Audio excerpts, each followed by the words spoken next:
Hello students, अपना अज का topic है solenoid and magnetic field due to a solenoid. सब तो पहला देखते हैं सोलेनॉइड होंदा की है। सोलेनॉइड एक इक्विपमेंट है जिहड़ा मैगनैटिक फील्ड प्रोड्यूस करने दे विच की करदा है, हैल्प करदा है। तो ये इक्विपमेंट हैगा किहो जिहा? It consists of an insulating long wire closely wounded in the form of helix। ਇਹਦੇ 'ਚ ਇੱਕ ਵਾਇਰ ਹੁੰਦੀ ਹੈ ਜਿਹਨੂੰ ਆਪਾਂ ਹੈਲਿਕਸ ਦੀ ਫੋਰਮ ਦੇ ਵਿੱਚ ਕੀ ਕੀਤਾ ਹੋਇਆ ਹੁੰਦਾ ਹੈ, ਲਪੇਟਿਆ ਹੋਇਆ ਹੁੰਦਾ ਹੈ। ਉਸ ਅਰੇਂਜਮੈਂਟ ਨੂੰ ਆਪਾਂ ਕੀ ਕਹਿ ਦਿੰਦੇ ਆ? ਸੋਲੇਨੋਇਡ। ਨੈਕਸਟ ਦੇਖੋ, ਜਦੋਂ ਇਸ ਵਾਇਰ ਨੂੰ ਆਪਾਂ ਨੇ ਹੈਲਿਕਸ ਦੀ ਫੋਰਮ ਦੇ ਵਿੱਚ ਲਪੇਟਿਆ ਤੇ ਇਹਦੀ ਹਰ ਟਰਨ ਇੱਕ ਸਰਕੂਲਰ ਕੁਆਇਲ ਦਾ ਕੀ ਕਰੂਗੀ? ਕੰਮ ਕਰੂਗੀ। ਤੇ ਜਦੋਂ ਇਸ ਵਾਇਰ ਦੇ ਵਿੱਚੋਂ ਕਰੰਟ ਫਲੋ ਕਰੂਗਾ ਤਾਂ ਸਰਕੂਲਰ ਕੁਆਇਲ ਦੇ ਵਿੱਚੋਂ ਵੀ ਕਰੰਟ ਫਲੋ ਕਰੂਗਾ। ਤੇ ਸਰਕੂਲਰ ਕੁਆਇਲ ਦੇ ਵਿੱਚੋਂ ਜਦੋਂ ਕਰੰਟ ਫਲੋ ਕਰੂਗਾ ਤਾਂ ਆਪਾਂ ਨੂੰ ਕੀ ਮਿਲੂਗਾ? Magnetic field. ਕਰੰਟ ਫਲੋ ਹੋਣ ਕਾਰਨ ਕੀ ਪ੍ਰੋਡਿਊਸ ਹੋਊਗਾ? ਉੱਥੇ ਮੈਗਨੈਟਿਕ ਫੀਲਡ ਪ੍ਰੋਡਿਊਸ ਹੋਊਗਾ। ਦੇਖੋ, ਜਦੋਂ ਆਪਾਂ ਇਹਨੂੰ ਨੇੜੇ ਬਹੁਤ ਨੇੜੇ ਇਹ ਹੈਲੀਕਲ ਫੋਰਮ ਦੇ ਵਿੱਚ ਬਾਉਂਡ ਕੀਤੀ ਹੋਈ ਹੁੰਦੀ ਹੈ ਵਾਇਰ, ਤਾਂ ਇਹ ਇੱਕ ਸਿਲੰਡਰੀਕਲ ਫੋਰਮ ਲੈ ਲੈਂਦੀ ਹੈ ਸੋਲੇਨੋਇਡ। ਨੈਕਸਟ ਕਹਿੰਦੇ length of helix is very large as compare to its diameter. ਅਤੇ ਜਿਹਦੀ ਕੰਡੀਸ਼ਨ ਹੈ ਸੋਲੇਨੋਇਡ ਦੀ ਵੀ ਜਿਹੜੀ ਹੈਲਿਕਸ ਦੀ ਲੈਂਥ ਹੁੰਦੀ ਹੈ ਉਹ ਇਸ ਕੁਆਇਲ ਦੇ ਡਾਇਆਮੀਟਰ ਤੋਂ ਕੀ ਹੁੰਦੀ ਹੈ? ਬਹੁਤ ਵੱਡੀ ਹੁੰਦੀ ਹੈ। ਅਤੇ ਕੰਡੀਸ਼ਨ ਹੈ ਵੀ ਜਿਹੜੀ ਹੈਲਿਕਸ ਦੀ ਲੈਂਥ ਹੈ ਉਹ ਹਮੇਸ਼ਾ ਸਰਕੂਲਰ ਕੁਆਇਲ ਦੇ ਡਾਇਆਮੀਟਰ ਤੋਂ ਕੀ ਹੋਣੀ ਚਾਹੀਦੀ ਹੈ? ਵੱਡੀ ਹੋਣੀ ਚਾਹੀਦੀ ਹੈ। ਦੁਬਾਰਾ ਦੇਖ ਲਓ ਡੈਫੀਨੇਸ਼ਨ ਕੀ ਹੈ। It consists of an insulating long wire closely wounded in the form of helix। ਇਹ ਇੱਕ ਅਰੇਂਜਮੈਂਟ ਹੈ ਜਿਹਦੇ ਵਿੱਚ ਇੱਕ ਲੰਬੀ ਵਾਇਰ ਨੂੰ ਹੈਲੀਕਲ ਫੋਰਮ ਦੇ ਵਿੱਚ ਕੀ ਕੀਤਾ ਹੋਇਆ ਹੁੰਦਾ? ਲਪੇਟਿਆ ਹੋਇਆ ਹੁੰਦਾ ਹੈ। ਅਤੇ ਉਸ ਵਾਇਰ ਦੀ ਹਰ ਟਰਨ ਇੱਕ ਸਰਕੂਲਰ ਕੁਆਇਲ ਦਾ ਕੰਮ ਕਰਦੀ ਹੈ, ਜਿਹਦੇ ਵਿੱਚੋਂ ਜਦੋਂ ਕਰੰਟ ਫਲੋ ਕਰਦਾ ਹੈ ਤਾਂ ਕੀ ਪ੍ਰੋਡਿਊਸ ਹੁੰਦਾ ਹੈ? ਮੈਗਨੈਟਿਕ ਫੀਲਡ ਪ੍ਰੋਡਿਊਸ ਹੁੰਦਾ। ਐਂਡ ਇੱਕ ਕੰਡੀਸ਼ਨ ਕੀ ਹੈ? Length of helix is very large as compare to its diameter. ਅਤੇ ਜਿਹੜੀ ਹੈਲਿਕਸ ਦੀ ਲੈਂਥ ਹੁੰਦੀ ਹੈ ਉਹ ਸਰਕੂਲਰ ਕੁਆਇਲ ਦੇ ਡਾਇਆਮੀਟਰ ਤੋਂ ਕੀ ਹੋਣੀ ਚਾਹੀਦੀ ਹੈ? ਹਮੇਸ਼ਾ ਵੱਡੀ ਹੋਣੀ ਚਾਹੀਦੀ ਹੈ। ਨੈਕਸਟ ਨੂੰ ਆਪਾਂ ਫਾਈਂਡ ਕਰਾਂਗੇ magnetic field due to a solenoid. ਇੱਕ ਸੋਲੇਨੋਇਡ ਕਰਕੇ ਜਿਹੜਾ ਮੈਗਨੈਟਿਕ ਫੀਲਡ ਪ੍ਰੋਡਿਊਸ ਹੋ ਰਿਹਾ ਉਹਦੀ ਆਪਾਂ ਨੇ ਕੀ ਫਾਈਂਡ ਕਰਨੀ ਹੈ? ਵੈਲਿਊ ਫਾਈਂਡ ਕਰਨੀ ਹੈ। ਕਹਿੰਦੇ ਲੈ ਲਓ, let us consider a solenoid having n number of turns, ਜਿਹਦੇ 'ਚ ਨੰਬਰ ਆਫ ਟਰਨਸ ਕਿੰਨੀਆਂ ਨੇ? Total capital N and small n is turn density. Turn density ਕੀ ਸੀ? Number of turns per unit length. Total number of turns n ਨੇ, length ਕਿੰਨੀ ਆ? L, ਤਾਂ ਉਹ ਆਪਣੇ ਕੋਲ ਕੀ ਬਣ ਜੂਗੀ? Turn density. ਹੁਣ ਮੰਨ ਲਓ ਸੋਲੇਨੋਇਡ ਮੰਨਿਆ ਸੀ ਜਿਹੜਾ ਉਹਦੇ 'ਚੋਂ ਕਰੰਟ ਕਿੰਨਾ ਫਲੋ ਕਰ ਰਿਹਾ ਹੈ? I। Let I be current flowing through the solenoid due to which magnetic field develops inside the solenoid। ਜਿਹਦੇ ਕਰਕੇ solenoid ਦੇ ਅੰਦਰ ਕੀ ਪ੍ਰੋਡਿਊਸ ਹੋਊਗਾ? ਇੱਕ ਮੈਗਨੈਟਿਕ ਫੀਲਡ ਪ੍ਰੋਡਿਊਸ ਹੋਊਗਾ। ਦੇਖੋ ਆਪਾਂ solenoid ਲੈ ਲਿਆ ਜਿਹਦੇ ਚੋਂ ਕਰੰਟ ਕੀ ਫਲੋ ਕਰ ਰਿਹਾ? I। ਅਤੇ ਇਸ ਕਰੰਟ ਫਲੋ ਹੋਣ ਕਰਕੇ ਕਹਿੰਦਾ ਅੰਦਰ ਕੀ ਪ੍ਰੋਡਿਊਸ ਹੋ ਰਿਹਾ? ਆਪਣੇ ਕੋਲ ਮੈਗਨੈਟਿਕ ਫੀਲਡ ਪ੍ਰੋਡਿਊਸ ਹੋ ਰਿਹਾ। ਪਰ ਬਾਹਰ ਦਾ ਕੀ ਹੈ? ਬਾਹਰ ਮੈਗਨੈਟਿਕ ਫੀਲਡ ਹੈਗਾ। ਦੇਖੋ ਆਹ ਸੋਲੇਨੋਇਡ ਲਿਆ ਸੀ, ਅੰਦਰ ਜਿਹੜਾ ਮੈਗਨੈਟਿਕ ਫੀਲਡ ਹੁੰਦਾ ਬਹੁਤ ਜ਼ਿਆਦਾ ਸਟਰੋਂਗ ਹੁੰਦਾ ਹੈ, ਕਿਉਂਕਿ ਅੰਦਰ ਜਿਹੜੀਆਂ ਮੈਗਨੈਟਿਕ ਫੀਲਡ ਲਾਈਨਸ ਨੇ ਉਹ ਕੀ ਹੁੰਦੀਆਂ ਨੇ? ਯੂਨੀਫਾਰਮ ਪੈਰਲਰ ਸਟ੍ਰੇਟ ਲਾਈਨਸ ਹੁੰਦੀਆਂ ਨੇ। ਆਹ ਜਿਹੜੀਆਂ ਬਾਹਰ ਵਾਲੀਆਂ ਇਹਨਾਂ ਦਾ ਇਫੈਕਟ ਕੀ ਹੁੰਦਾ? ਬਹੁਤ ਘੱਟ ਹੁੰਦਾ as compare to inside effect ਨਾਲੋਂ। ਤਾਂ ਆਪਾਂ ਕੀ ਮੰਨ ਕੇ ਚੱਲਦੇ ਹਾਂ ਵੀ ਜਿਹੜਾ ਸੋਲੇਨੋਇਡ ਦੇ ਬਾਹਰ ਹੈ ਮੈਗਨੈਟਿਕ ਫੀਲਡ ਕੀ ਹੁੰਦਾ? ਹਮੇਸ਼ਾ ਜ਼ੀਰੋ ਹੁੰਦਾ। ਜਾਂ ਫਿਰ ਕਹਿੰਦੇ ਆ ਜਿਹੜੀ ਨੰਬਰ ਡੈਂਸਿਟੀ ਹੁੰਦੀ ਹੈ, number of turns per unit area inside the solenoid ਬਹੁਤ ਜ਼ਿਆਦਾ ਹੁੰਦੀਆਂ ਨੇ as compare to outside the solenoid, ਜਿਹਦੇ ਕਰਕੇ ਇਹਨਾਂ ਦਾ ਇਫੈਕਟ ਅੰਦਰ ਕੀ ਹੁੰਦਾ? ਸੋਲੇਨੋਇਡ ਦੇ ਜ਼ਿਆਦਾ ਹੁੰਦਾ, ਬਾਹਰ ਇਹਨਾਂ ਦਾ ਇਫੈਕਟ ਕੀ ਹੁੰਦਾ? ਘੱਟ ਹੁੰਦਾ।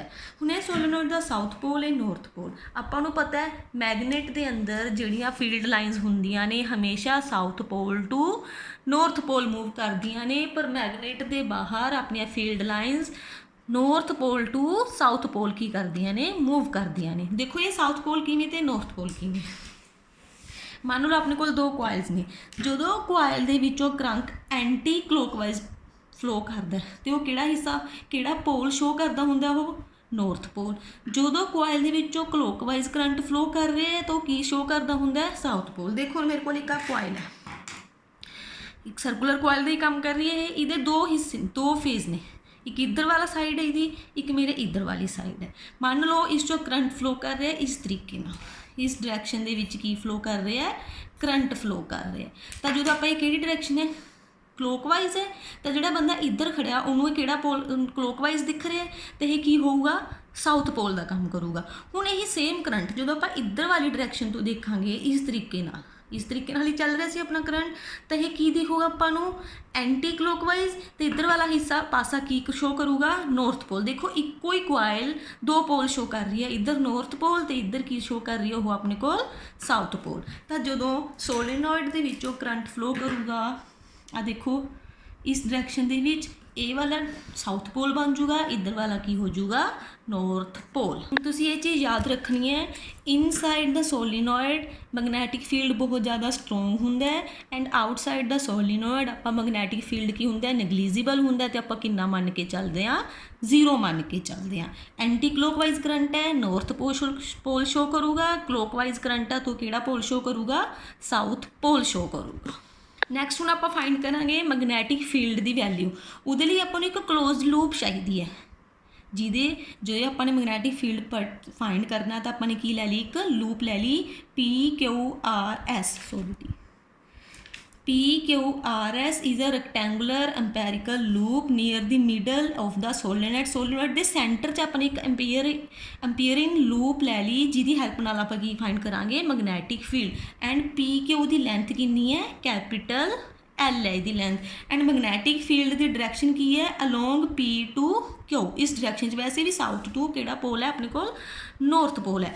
इत्थे हुण मैंने टर्न्स नहीं बनाईयां, सिंपल इसनूं किस चीज़ नाल करता, इत्थे डॉट्स ने, नीचे वाले हिस्से की पाए हुए ने मैं क्रॉस पाए हुए ने, मतलब कि ये डॉट की शो कर रहे हैं लीविंग करंट, भी वायर चो करंट की हो रहे हैं बाहर नूं जा रहे हैं, क्रॉस की शो कर रहे हैं भी करंट की हो रहा है अंदर जा रहा है। इस तरीके नाल ये एल पेटी हुई है वायर, तो इत्थों करंट ऐ अंदर गया, ऐ इस वाले डायरैक्शन चो बाहर अंदर गया, बाहर तो मैंने इनू किस चीज़ नाल शो करता है, डॉट एंड क्रॉस दे नाल। नैक्सट हुण अपना नैट मैगनैटिक फील्ड इस क्लोज्ड लूप करके काहदे कोल होऊगा, आपां नूं पता ही है B.DL हुंदा अपने कोल, B.DL PQRS करके। हुण आपां इहदा सीधा नहीं, आपां इहनूं 4 पार्ट्स च डिवाइड किया हुआ है, P to Q, Q to R, R to S, S to P। देखो हुण आपां इत्थे क्लोज्ड लूप नहीं पावांगे इंटैग्रेशन दे, क्योंकि यह क्लोज्ड लूप नहीं बन रही। P to Q B.DL plus फिर Q टू R होगी B.DL plus R to S B.DL plus S to P B.DL। देखो P to Q, Q to R to S and S to P।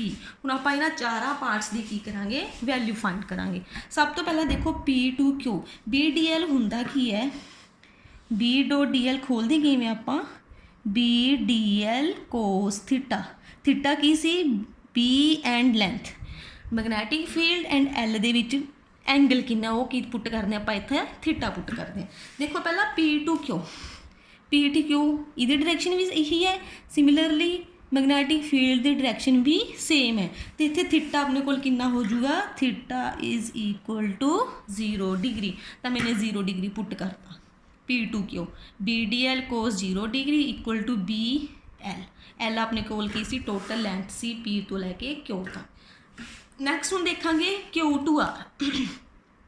Q to R तुसीं आप ही देखो, Q to R इस direction च है पर magnetic field इस वाली डायरैक्शन च है, दोनों के बीच एंगल कितना हो गया अपने को 90 डिग्री। सिमिलरली इधर देख लो S टू P इधर नूं नीचे नूं आ रही है, तो मैगनैटिक फील्ड की डायरैक्शन इधर नूं है, तो इत्थे भी एंगल कितना हो रहा अपने को 90 डिग्री। तो जो आप कोस दे विच 90 पुट करांगे तो किहदे इक्वल आ जाऊगा 0, मतलब कि Q to R and S to P दोनों की वैल्यू किहदे इक्वल अपने को 0 दे इक्वल है।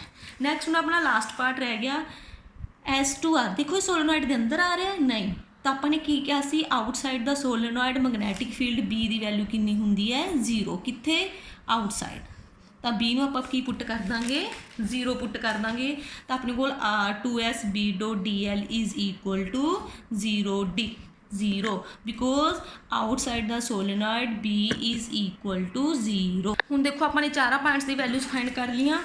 सब तो पहला P टू Q अपनी वैल्यू आई है BL, Q2R एंड S2P अपनी वैल्यू आई है 0 एंड लास्ट अपनी R2S वैल्यू कितनी आई है 0। ये सारिया वैल्यूज़ आप कितने पुट करांगे इस वाली इक्वेशन पुट कर पाएंगे। तो अपने को की बन जूगा B.dl PQRS is equal to पहला अपने को की सी P2Q ये वैल्यू अपने को BL बाकी तीनों वैल्यूज़ अपने को की आ गई सी 0 आ गई सी। तो अपने को B vector dot DL vector is equal to BL इनू अपने की नंबर देता equation number 1।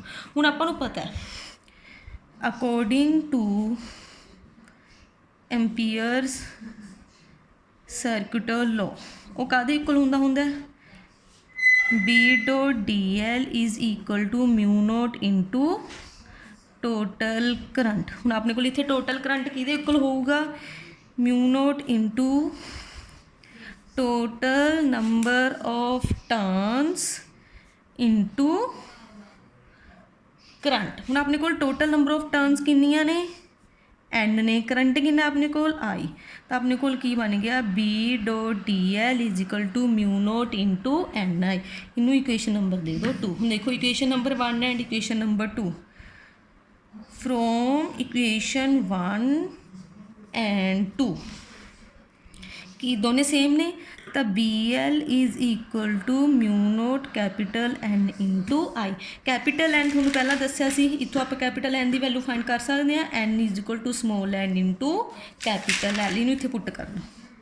BL is equal to mu nought small n into capital L into I. L नूं इधर ले आइए B की वैल्यू फाइंड करने मैगनैटिक फील्ड की mu nought L into I upon L। L नाल L की हो जाऊगा अपना कैंसल। तो B की वैल्यू कितने कितनी आ गई म्यू नॉट N इंटू आई।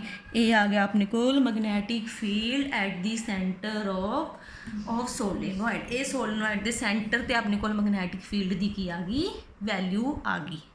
ये तो अपने को वैल्यू आई है मैगनैटिक फील्ड की at the centre of solenoid at हुण आपां कित्थे देख रहे हैं at a point near the end of solenoid. तो वैल्यू सोलेनोइड दे एंड ते कितनी हुंदी है मैगनैटिक फील्ड की value B is equal to mu nought NI by 2। ये चीज़ तुसीं की करनी है याद रखनी। ये सी अपना टॉपिक एक बार दोबारा देख लो आप मैगनैटिक फील्ड तो दोबारा रिवाइज कर लेंगे। अपन एक कॉइल ले ली एम्पीरियन लूप PQRS जिहड़ी कित्थे लई आपां ने मिडल दे विच लई है। डॉट रिप्रजेंट कर रहा है करंट लीव कर रहा है तो एंड क्रॉस रिप्रजेंट कर रहा है एंटरिंग करंट। हुण आपां टोटल मैगनैटिक फील्ड काहदे लई किवें फाइंड करांगे 4 पार्ट्स डिवाइड कर लिया सी P2Q Q2R R2S S2P। P2Q theta कितना सी सॉरी 0 डिग्री Q2R थीटा कितना सी 90 डिग्री। इत्थे अपने को B कितना सी 0 सी नैक्सट इत्थे भी थीटा कितना सी 90। जो थीटा 0 पुट करा वैल्यू कितनी आ गई BL। जो थीटा 90 पुट किया वैल्यू कितनी आ गई 0 एंड लास्ट च अपने की पुट किया सी B इज इक्वल टू 0। तो अपने को B डॉट DL की कलाया सी BL दे। एम्पीयर सर्किटल ला थोड़ा पता ही है B dot DL equal to mu naught into total current. Total current किवें फाइंड करांगे total number of turns into current. Total number of turns अपने को की सी capital N। From equation first and second BL is equal to mu naught into NI। Capital N की value small n equal to capital N upon L सी। तो capital N की value कितनी आ गई N इंटू L इत्थे put करती। तो L नूं इधर ले आए अपने को B नोट की वैल्यू B की मैगनैटिक फील्ड की वैल्यू कितनी आ गई म्यू नोट NI। ए सी अपने को magnetic field at the centre of solenoid. तो अपने एंड ते कितना हुंदा सोलेनोइड दी magnetic field mu naught NI by 2। ये सी अपना राजा अज दा टॉपिक सोलेनोइड। आई होप तुहानूं समझ लग्या होगा। Thank you.